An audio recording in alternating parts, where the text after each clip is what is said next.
মহাকুম্ভর পুণ্যস্নানে গিয়ে নিখোঁজ ব্যক্তিকে ফিরিয়ে দিল পরিবারের হাতে মল্লারপুর থানার মল্লারপুরের বাসিন্দা শাহানাজ হোসেন।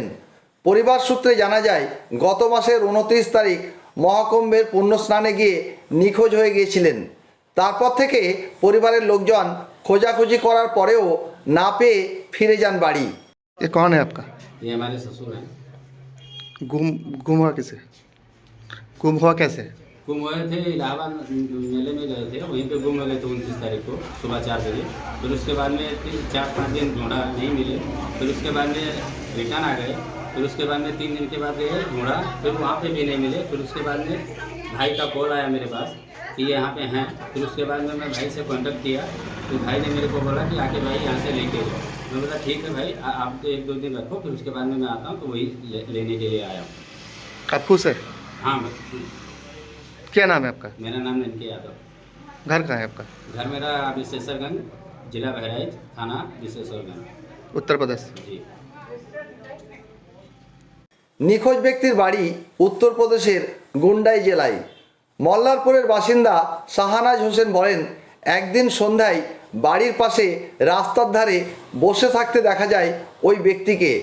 তারপর তাকে জিজ্ঞাসা করা হলে ঠিকঠাক উত্তর দিতে পারছিলেন না, শুধু একটাই বলেছেন উত্তরপ্রদেশের গুন্ডাই জেলা। তারপর গুগল ম্যাপ দেখে ওখানে একটা এনজিওর সাথে যোগাযোগ করা হলে তারাই তার পরিবারের কাছে খবর দেয় এবং আজ তার পরিবারের লোকজন এসে তাকে নিয়ে যায়। বলছি কি হয়েছে বলবে? উনি কুম্ভ মেলাতে স্নান করতে গিয়েছিলেন, হারিয়ে গেছিলেন প্রায় 22 দিন হলো। কোনো রকম ওইখান থেকে আমাদের মল্লারপুর থানায় চলে এসেছিলেন। ওনাকে আমরা এখানে প্রায় 12 দিন ধরে দেখেছি। ওনার ফ্যামিলির খোঁজ পাওয়া যাচ্ছিল না, উনি কিছু অ্যাড্রেস বলতে পারছিলেন না। ওরা গুগল ম্যাপ থেকে খুঁজে খুঁজে একটা এনজিও নাম্বার পাই, কল্যাণ ফাউন্ডেশন। তারপরে কোনো রকম ওই ফাউন্ডেশনের সঙ্গে যোগাযোগ করে ওনাকে আবার ওনার ফ্যামিলির হাতে পৌঁছে দিলাম। কোথায় বাড়ি এনার? এনার বাড়ি গোন্ডা ডিস্ট্রিক্ট কুকুরগুকুবা, গোন্ডা জেলা, উত্তরপ্রদেশ, গোন্ডা ডিস্ট্রিক্ট কুকুরগুকুবা।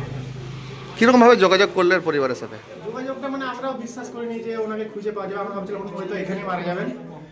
ওই একটা এনজিও পাই আমরা, গোন্ডা ডিস্ট্রিক্টের আন্ডার একটা এনজিও আছে, ওই কল্যাণ ফাউন্ডেশন। ওই ফাউন্ডেশনে কোনোরকমভাবে আমরা নাম্বার জোগাড় করে তারপরে ওনার ফ্যামিলির সঙ্গে আমরা কন্ট্যাক্ট করি 22 দিন পরে। কতদিন থেকে ছিল এখানে? এখানে আমাদের বাড়িতে আছে 12 দিন ধরে। এখানেই চলে এসেছিল? হ্যাঁ, এখানে ভুল বছর চলে এসেছে। তারপরে উনি আর অ্যাড্রেস বলতে পারছিলেন না, তারপরে কিছুই বলতে পারছিলেন না, শুধু ওনার ডিস্ট্রিক্টের নাম বলতে পারছিলেন আর ভাইটায়ের নাম বলছিলেন, আর কিছু বলতে পারছিলেন না।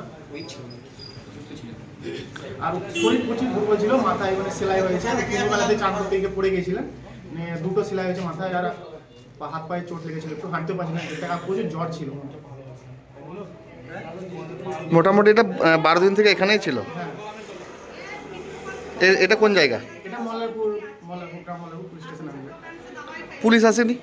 পুলিশকে আমরা ইনফর্ম করেছিলাম, ওরা শুধু একবার দেখে চলে গিয়েছে। তারপরে ওরা ভাবছিল হয়তো পাগল আছে, পুলিশরাই বলছিল যে পাগল আছে, খুঁজে পাওয়া যাবে না। তা বললাম পাগল আছে, থাকে এখানে থাকবে, মারা যাবে এখানে মারা যায়। আর তারপরে পুলিশ আর কোনো টেক কেয়ার করেনি। পরিবারের লোক আজকে এসছে নিতে? হ্যাঁ, পরিবারে ওনার ছোট জামাই এসছেন। কিভাবে হারিয়েছিল জানতে পারলে? ওনার মেয়ে আর ওনার স্ত্রীর সঙ্গে কুম্ভমেলাতে স্নান করতে গেছিলেন, দিয়ে ওখানে ভাগদৌড় হয়েছিল। উনি বলছিলেন ভাগদৌড়ে উনি কোনো রকম হারিয়ে গেছেন। কি নাম? ওনার নাম হচ্ছে রামকিষণ যাদব। रामकिशन। রামকিষণ যাদব। তোমার নাম কি?